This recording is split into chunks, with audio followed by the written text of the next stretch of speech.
Cops of Reddit. What's the creepiest thing you've found during a house search?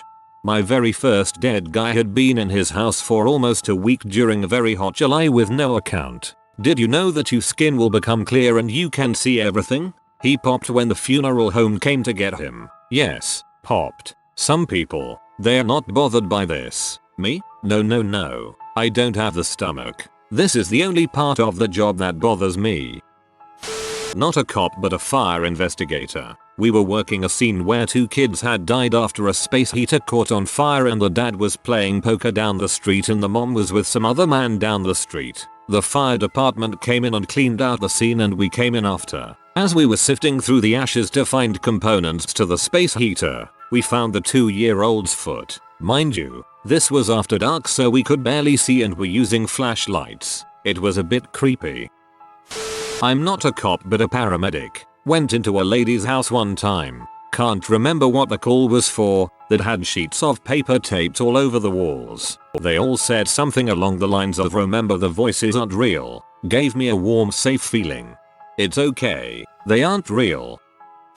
This one wasn't mine but from an EMT friend. It's also maybe not so much creepy as nasty, but it makes my hair stand on end whenever I think on it. In one of the apartments in a nearby city, the apt manager went in to investigate a really bad smell in one of the lower units. Apparently people all around it were complaining. Once he saw what was up, he called the ambulance. So first responders show up, which includes said EMT friend. And there's this lady sitting on the couch. There's also something squirmy going on down below in her underpants area. So they check her out, and in the process remove said undergarments. Out falls a swarm of maggots. Yes, her lady bits were covered in them. Apparently, said individual had a fairly strong substance abuse problem. Some of the needles she poked into her nethers, which caused an infection. This led to rotting flesh which attracted flies which in turn led to maggots. The worst part, she was not dead, just so drugged up that she basically never noticed that she was literally rotting and falling apart from the waist down. My dad answered a domestic call at an apartment on the 23rd floor. As soon as he walked in he saw blood everywhere, in pools on the floor, spatter on the walls and ceiling, smeared all over everything. He walked further in to find a woman crumpled on the floor, battered beyond recognition, and the partner is standing in front of an open window. My dad started to talk to the man, to coax him into coming with, and the man immediately turned around and stepped out the window, falling 70 meters to his death.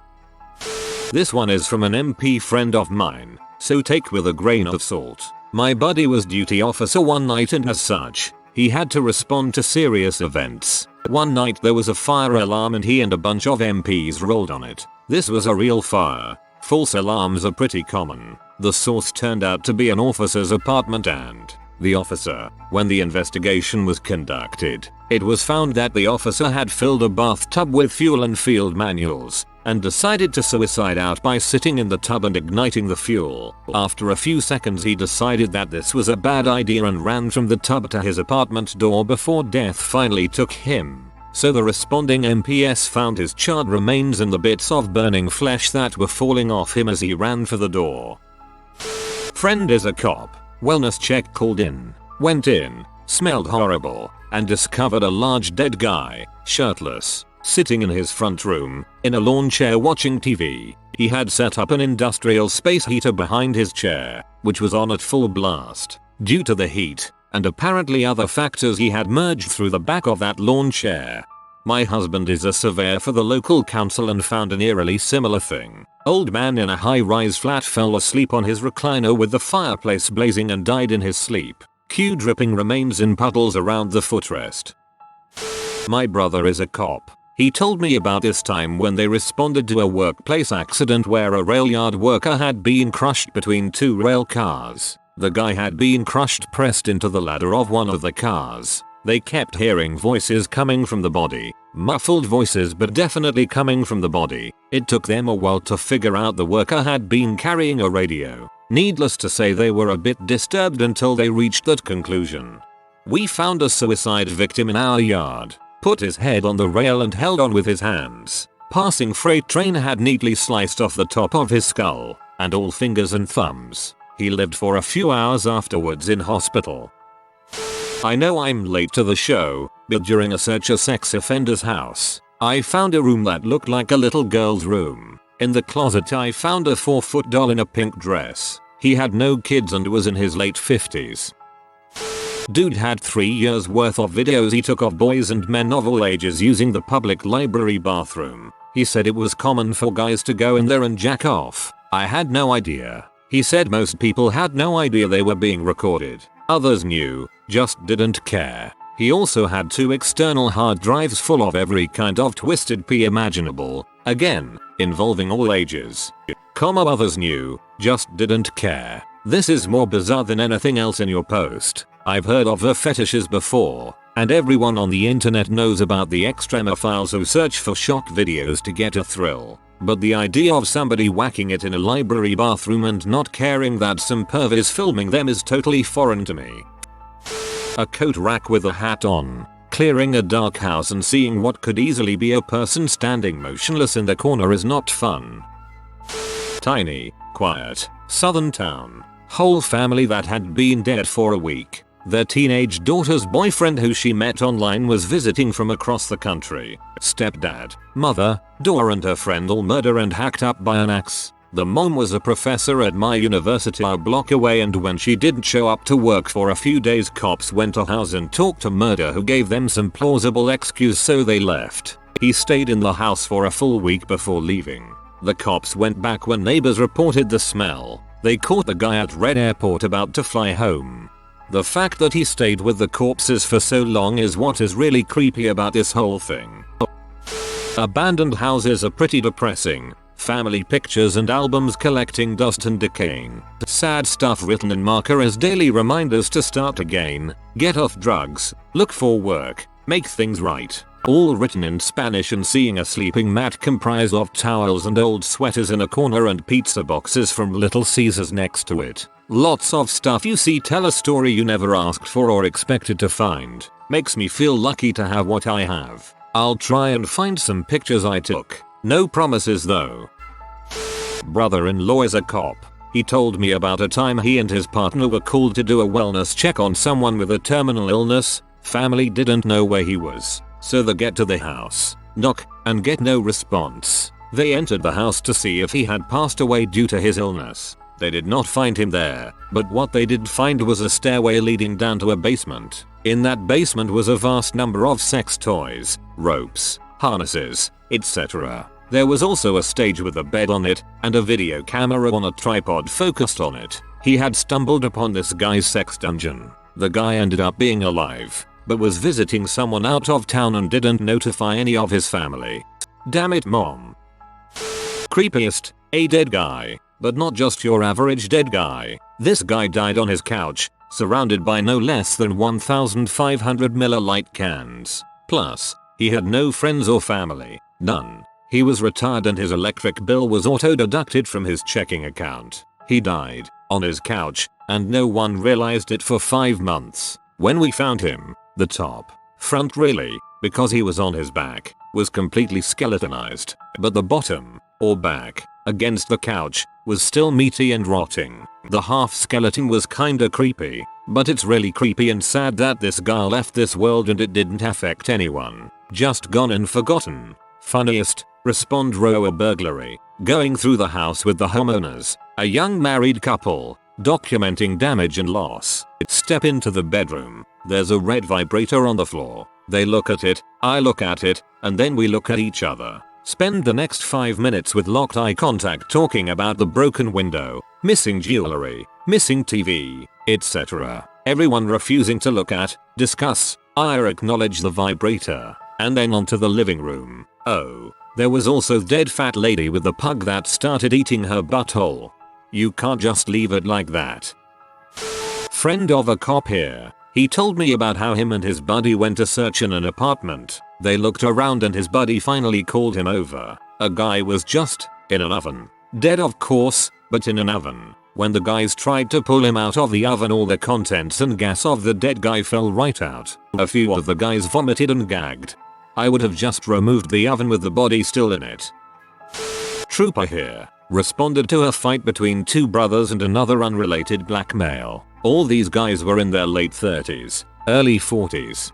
Get them separated. They were all drunk. Turns out the bigger of the two brothers and the other male were fighting over who got to have sex with the other brother. They had been raping him for a while. All three were low functioning. Not really creepy, but I'll always remember that one. No, I would definitely classify that as creepy. Bathtub of dead rats in a share house of illegal workers. They'd leave traps and poison out, and when they caught the rat they added it to the pile. Whole house was disgusting.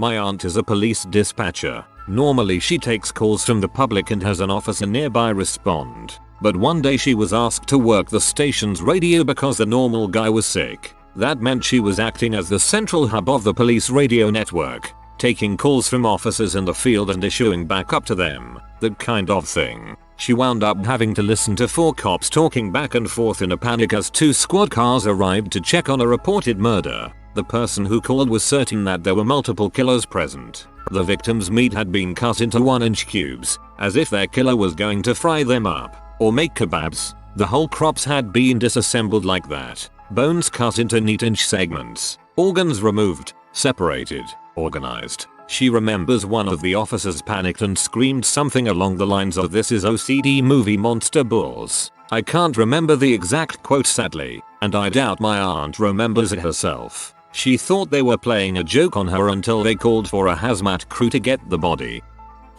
Not a cop but a former corrections officer, doing a cell search one time and stumbled across a 500ml coffee mate container almost full of accumulated semen. I was later told it took 7 months to save it up. I've seen and dealt with a lot of crap, but for some reason that one ranks up there. Super late to this, but I'll post anyway. We went to an apartment which was a local drug den. A female we knew called and said the male renter had been assaulted and she had run. We got there and the door was bolted shut. I kicked the door over and over again and it wouldn't open. What I found out later is the dope team had done a search warrant on the apartment a couple weeks earlier, and afterward the tenants had reinforced the door jamb with a metal plate. It took me a total of 22 times kicking the door before I broke the deadbolt in half, which flew across the room and hit the wall. We made entry, guns drawn, and started clearing the apartment. This place was the kind of spooky I have only seen in places where a lot of M is done. It was dark. There were swastikas, 666, upside down pentagrams, etc. painted on the wall, pictures of faces hung on the wall with the eyes X'd out, and baby dolls with their eyes scratched out into X's. As we cleared the first room we started seeing the blood, first on the bed, then a trail on the floor leading into the back room. The layout was weird, one main room, then a back room which was more of a hallway, and a bathroom at the end of that hall. We followed the trail of blood down the hall to the bathroom door. In front of the door was the renter's dog, which was shaking uncontrollably and pee all over the floor, scared out of its mind. As we got closer the dog got really aggressive because it was scared. I made my way around the dog and entered the bathroom, where I found the renter hunched over in the shower, bleeding from his face, holding his cheeks with his hands. He was frantically trying to talk, pleading with us not to hurt his dog. Blood was dripping from his mouth and I couldn't understand him. Then I saw the extent of what had happened to him. His jaw had been dislocated on both sides when he was beat by 2 men with a hammer, and it was just hanging there. As he was trying to plead with us, he could only attempt to talk by flicking his blood-covered tongue in the pattern of the words because his jaw didn't work at all. I don't know why, but this was the story in this thread that got me. The idea of the guy struggling to speak just to ask you not to hurt his dog, and the dog's distress. I think it's the idea of the dog and the owner's concern for each other even in the middle of such an inhuman mess. I was an MP and not involved in this particular case, but child pornography on a guy's computer. The guy was known to leave his room unlocked so people could use his computer. He ended up getting booted from the military and serving time in a military jail while swearing it wasn't him. You have inspired me to not only lock my door, but lock and unplug my computer as well. My mother used to work for a police department, and I'd hang out there when I'd be homesick from school. This old man used to walk to the gas station on the corner to get a pack of smokes and coffee every day. The gas station attendant called for a wellness check when she realized she hadn't seen him for a couple weeks in the dead of summer. Cops went, knocked, smelled something, Opened the door, walked in, instantly came back out vomiting from the smell. They had to come back later with respirators, trash bags, and snow shovels to clean up the sludge that used to be the old man. Another officer almost quit his first night on the job. Really bad accident. Guy shows up. The one car has no one in it at all. He's looking around. Guy isn't on the ground anywhere. He tried to figure out if maybe the guy walked away, so goes to look inside for some identification. Finds the guy. He hit so hard that he slammed up under and into the dashboard, and was just a broken sack of bones stuffed in around the steering column and other parts. I used to volunteer with my local PD. Nothing will beat the old lady who passed away in her house and her little dog ate her face. Literally just the skin from the jawline to the hairline and from ear to ear. It left the eyeballs in the sockets. Just a skeleton in a lady suit, doing the 1,000-yard stare. I wonder if any of the relatives adopted the dog. It would make for a heck of a story. Let me tell you about our dog, as he is licking your visitor's face. Not a cop, but a former officer of the law told me this years ago. I will let you decide if he's full of crap or not. The officer had responded to her parents' call to arrest their son, whom they were convinced had relapsed on M. What had tipped them off was when the son had started blasting both thrash metal and pee on max volume from his bedroom and locked himself in. Communication with the kid was impossible with the noise. However, the officer's partner had been able to glance into the kid's window and could see that he was sitting motionless in front of his computer. He was shirtless, but otherwise everything seemed rather normal. With permission from the parents, the officers decided to push through the lock. Moans and groans and relentless guitar deafened the ears. The only light illuminating the room was the bluish hue of the computer monitor. The kid's face was a distorted grin, stretching to his lips' furthest limits. He wasn't shirtless. He was in fact naked and drenched in sweat, and in his right hand, cupped like a chalice, were his testicles, which he had ripped off in a flurry of drug-induced self-mutilation. That freaking hurt to read. Family disturbance call on Christmas Eve 2011. Husband vs. wife. No battery. Nobody went to jail, but the house was filled with hundreds of knives and dildos. Normal dildos, little ones, great big horse dildos, and every kind of mall ninja knife you can imagine. Every horizontal surface was covered with sharp metal or jiggly silicone. There were even a few new ones under the tree. After clearing the house, we had to talk to these folks with a straight face for a good 10 minutes. It was one of the greatest challenges of my career. My uncle is a cop and likes to tell the story of the time he's shown up to arrest a 15-year-old who skipped school to throw rocks through some cars and steal things in them. He gets there and knows the kid. They've gotten him a few times from the school with drugs, one time for having a knife. They knock on the door and his 18-year-old brother and 17-year-old sister open it. Cops say what they want and they tell them to frick off. Cops show they have the warrant for the kid's arrest and that they have to open the door. Get told another time and now the other cop car pulls up and asks what's going on. Uncle said they might have to force their way in and break the chain. 18-year-old craphead says he's got a gun. About 3 seconds later the door is broken. 18-year-old craphead is tasked. 17-year is screaming for the brother who's wanted to book it. He jumps out the window and gets away. For now. Brother is thrown in cop car. 17-year slaps the one officer. Gets the same free ride and bracelets. They call the property manager and get permission to enter the house completely to investigate. The second floor reeks. Worst smell they've ever smelled. They get upstairs and it just gets worse and worse. They open the door and find a long rotten body surrounded by needles and other drug crap. They leave and call it in. Uncle said later it came out that their grandmother died of an overdose. The mother was in jail for stabbing a ups guy, and the kids never reported the grandmother was dead so they could keep cashing her social security checks. She was dead for about a year. Other than that, his best creepy stories were a guy who tortures and killed animals by feeding them to other animals. Not mouse to snake. Think more cat to dog, or WAAY to large rabbits to a starved snapping turtle. He also nailed several live rodents and cats to a board in the basement where he'd photograph them. And the other is a drug dealer who killed a guy and tried to put him through a meat grinder and feed his pit bull. You know what's sick, and I think about sometimes, is that there is stuff going on now like this that hasn't been discovered yet. I wonder what effed up things people are doing within their homes. Dead bodies, especially hanging bodies, are always creepy finds. Found some guy's hate room, a back room in a trailer with a red light full of knives and holes in the paneling. It's not uncommon would walk into a house with weapons, but there was one dude I remember had motion detectors and cameras in his yard, as well as a hunting or sniper rifle at every window of the house. There was another warrant served on a dispatcher at a local agency. He was found in his house with no utilities, several female wigs, and a piece of raw meat in his bed that he had been sticking his dong in. I guess what made that creepy is that this dude seemed odd, but not crazy as a shithouse rat.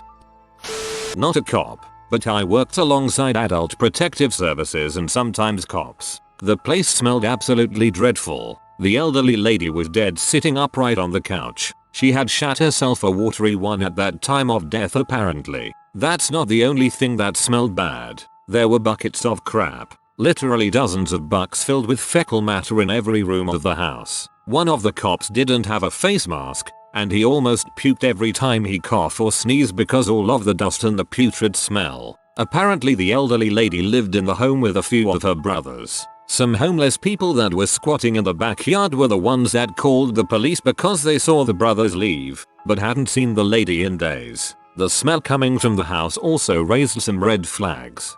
One of the cops didn't have a face mask. Man, leaving the smell aside, being exposed to that much airborne bacteria can't have been good for him. A cop I know, his first day on the job he goes to a suicide call. Shotgun in a chair, pulled the trigger with his toe. There were like white things stuck in the wall and on the floor. He didn't know what they were. Yup, teeth. Another one told me of the guy who was forced at gunpoint to shoot his own dong off. Rival drug dealers. Less creepy but more of a surprise.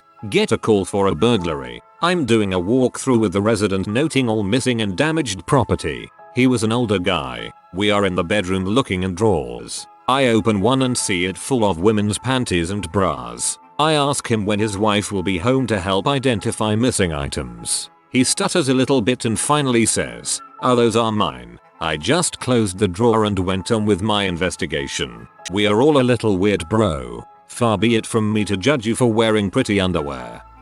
We are all a little weird, bro. One of the most true comments I've read in this thread. Not me, but my friend found a little girl in a trash bag inside a closet working for the SWAT. She was used as a child sex slave, and when they were done with her was thrown into a trash bag. Some sad stuff. Hoarder's house last spring. Go in and there's maybe 5 inches of dust everywhere, and clothes all over and mail from 1999. There was a small walkway cleared through the house, just enough to walk around. I walk into the bathroom and there are turds floating in the toilet and the water is spinning. So there is just a whirlpool of turds. LOL, forget the violence and suicides I've seen. This tops it for me. Ugh. Hoarders' houses are the worst. My answer to this question was actually a punch bowl full of used tampons that was in a hoarder's house. Had a buddy I worked with as a retired officer. He was driving past and saw a multi-car roll over on the interstate. So he calls the ambulance and starts to look for people who got ejected from the cars. Found all the passengers but one. Most of the people died BTW. Finally the ambulance and a fire truck come and he is trying to find the last person. Turns out it was a little girl and she was face down in the asphalt, but still moving weakly. He went to go get her when the fire truck ran over her head. Scarred him for life, he said. Oh frick, that's so awful. I can only hope she died instantly from that and didn't suffer any longer. I can't imagine how bad the firefighters felt. I'm assuming they couldn't see her up in their truck. Dead bodies. Booby-trapped house. Teenage kid who had just hung himself, but died when the EMTs did not arrive in time. Source: family.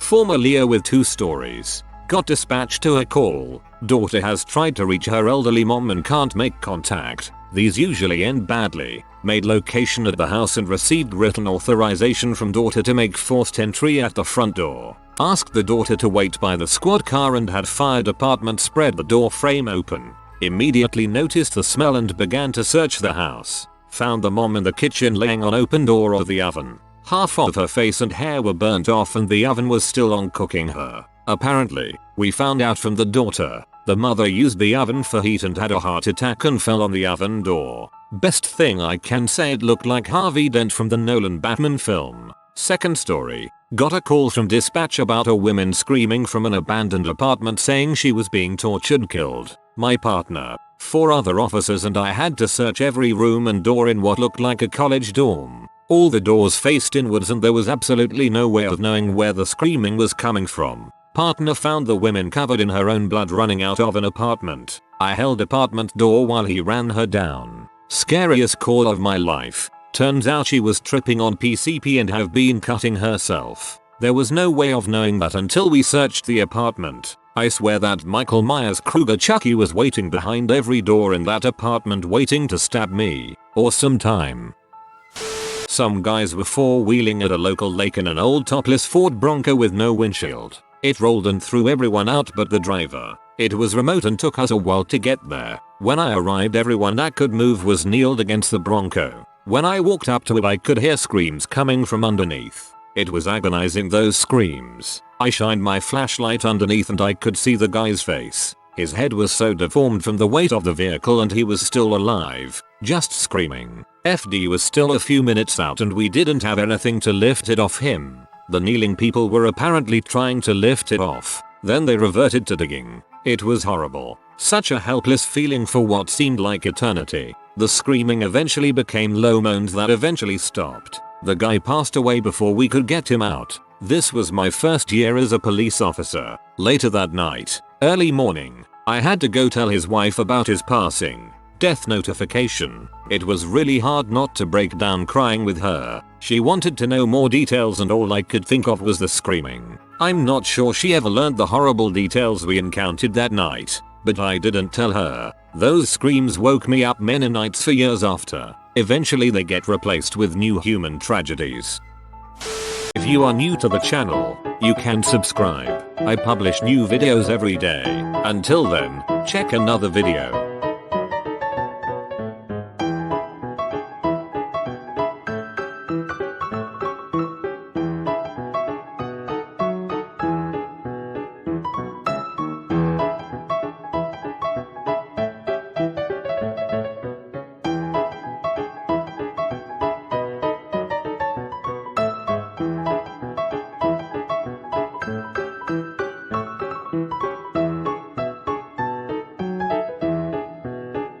Bye for now.